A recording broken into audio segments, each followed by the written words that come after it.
Fue inventada en Babilonia unos 500 años antes de Cristo. Los ábacos antiguos eran tableros para contar. No eran una computadora porque no tenían la capacidad para almacenar información, pero con este instrumento se realizaban transacciones en diversas ciudades de la antigüedad. Actualmente se pueden realizar operaciones como multiplicación y división en los ábacos. En 1642, por el joven francés Blaise Pascal, al ver que su padre tenía problemas para llevar una correcta cuenta de los impuestos que cobraba, inventa una máquina calculadora que trabajaba a base de engranajes, la misma que Pascal llamó con el nombre de Pascalina. En el año de 1672, Gottfried Wilhelm von Leibniz le complementa y aumenta las 4 operaciones aritméticas básicas como sumar, restar, multiplicar y dividir a la máquina inventada por Blaise Pascal.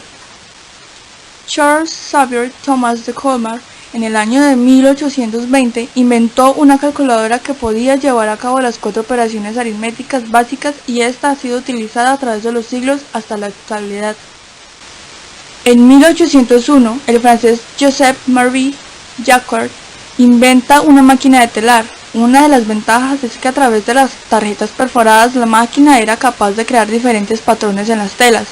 Las tarjetas perforadas contenían orificios, los cuales la máquina era capaz de leer y así efectuar el tipo de patrón que se le había indicado. Esto quiere decir que se habían inventado el almacenamiento por medio de las tarjetas perforadas, las cuales ahora conocemos como discos. Las tarjetas perforadas fueron el inicio para poder almacenar información por medio de los orificios. En 1822, Charles Babbage creó una máquina diferencial capaz de desarrollar polinomios, pero varios inconvenientes en las piezas de esta máquina hicieron que fracasara. Luego de este fracaso, en 1833, Babbage crea la máquina analítica, la cual era capaz de hacer todas las operaciones matemáticas y ser programada por medio de tarjetas de cartón perforado y guardar una enorme cantidad de cifras. Es por esto que a Charles Babbage se le considera el padre de la informática. En 1889, Hermann Hollerith terminó su máquina tabuladora eléctrica, que lograba registrar datos en tarjetas perforadas. Gracias a este invento se lograban tabular de 50 a 75 tarjetas por minuto y conteos que manualmente hubieran terminado en años, podrían lograrse en varios meses. Hermann Hollerith fundó en 1896 la compañía de máquinas tabuladoras que posteriormente pasó a ser la International Business Machine, IBM, con el fin de promover su invento. Todo este desarrollo de las computadoras suele divisarse por generaciones y el criterio que se determinó para el cambio de generación no está muy bien definido, pero resulta aparente que deben cumplirse al menos los siguientes requisitos: la forma en que están construidas y la forma en que el ser humano se comunica con ellas. Primera generación, de 1951 a 1958. En esta generación había un gran desconocimiento de las capacidades de las computadoras, puesto que se realizó un estudio en esta época que determinó que con 20 computadoras se saturaría el mercado de los Estados Unidos en el campo de procesamiento de datos. Esta generación abarcó la década de los 50. Estas máquinas tenían las siguientes características. Primero, usaban tubos al vacío para procesar información. Segundo, usaban tarjetas perforadas para entrar los datos y los programas. Tercero, usaban cilindros magnéticos para almacenar información e instrucciones internas. Cuarto, eran sumamente grandes, utilizaban gran cantidad de electricidad, generaban gran cantidad de calor y eran sumamente lentas. Quinto, se comenzó a utilizar el sistema binario para representar los datos. En esta generación, las máquinas son grandes y costosas, de un costo aproximado de $10,000. La computadora más exitosa de la primera generación fue la IBM 650, de la cual se produjeron varios cientos. Esta computadora, que usaba un esquema de memoria secundaria llamada tambor magnético, que es el antecesor de los discos actuales. Segunda generación, de 1958 a 1964. En esta generación las computadoras se reducen de tamaño y son de menor costo. Aparecen muchas compañías y las computadoras eran bastante avanzadas para su época, como la serie 5000 de Burroughs y la Atlas de la Universidad de Manchester. Algunas computadoras se programaban con cintas perforadas y otras por medio de cableado en un tablero.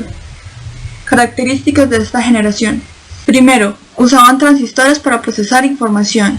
Segundo, los transistores eran más rápidos, pequeños y más confiables que los tubos al vacío. Tercero, 200 transistores podían acomodarse en la misma cantidad de espacio que un tubo al vacío. Cuarto, usaban pequeños anillos magnéticos para almacenar información e instrucciones, cantidad de calor y eran sumamente lentas.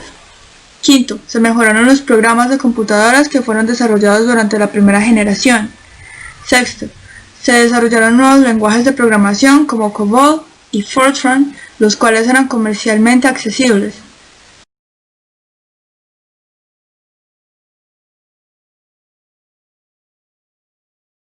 Séptimo, se usaban en aplicaciones de sistemas de reservaciones de líneas aéreas, control de tráfico aéreo y simulaciones de propósito general. Octavo, la Marina de los Estados Unidos desarrolla el primer simulador de vuelo, Whirlwind Eye. Noveno, surgieron las microcomputadoras y los terminales a distancia. Décimo, se comenzó a disminuir el tamaño de las computadoras. Tercera generación, de 1964 a 1971. La tercera generación de computadoras emergió con el desarrollo de circuitos integrados, pastillas de silicio, en las que se colocaban miles de componentes electrónicos en una integración en miniatura. Las computadoras nuevamente se hicieron más pequeñas, más rápidas, desprendían menos calor y eran energéticamente más eficientes. El ordenador IBM 360 dominó las ventas de la tercera generación de ordenadores desde su presentación en 1965. El PDP-8 de la Digital Equipment Corporation fue el primer mini ordenador. Características de esta generación. Primero, se desarrollaron circuitos integrados para procesar información. Segundo, se desarrollan los chips para almacenar y procesar la información.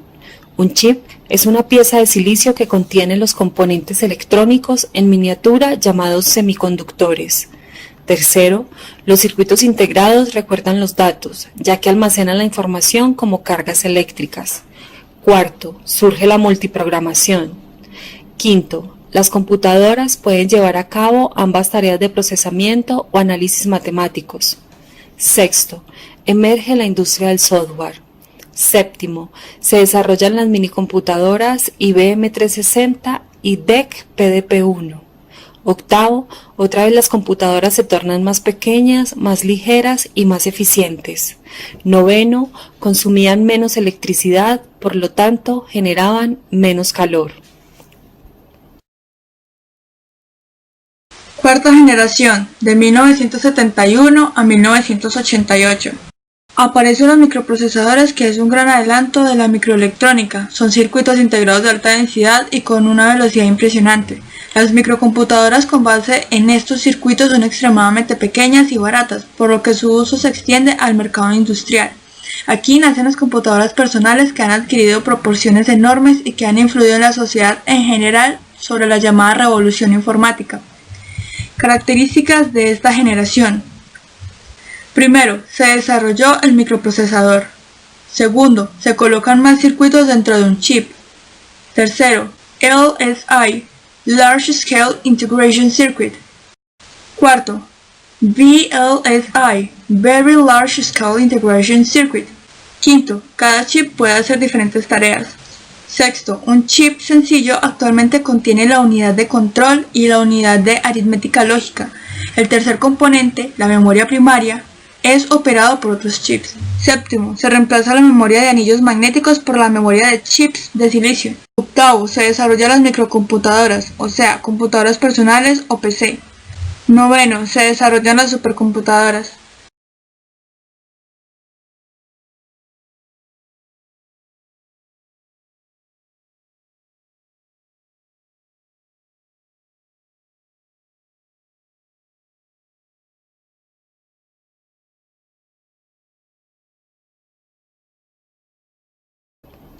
Quinta generación, de 1983 al presente. En vista de la acelerada marcha de la microelectrónica, la sociedad industrial se ha dado a la tarea de poner también a esa altura el desarrollo del software y los sistemas con que se manejan las computadoras. Surge la competencia internacional por el dominio del mercado de la computación. en la que se perfilan dos líderes que sin embargo no han podido alcanzar el nivel que se desea: la capacidad de comunicarse con la computadora en un lenguaje más cotidiano y no a través de códigos o lenguajes de control especializados. Japón lanzó en 1983 el llamado Programa de la Quinta Generación de Computadores, con los objetivos explícitos de producir máquinas con innovaciones reales en los criterios mencionados. Y en los Estados Unidos ya está en actividad un programa en desarrollo que persigue objetivos semejantes, que pueden resumirse de la siguiente manera. Primero, se desarrollan las microcomputadoras, o sea, computadores personales o PC. Segundo, se desarrollan las supercomputadoras.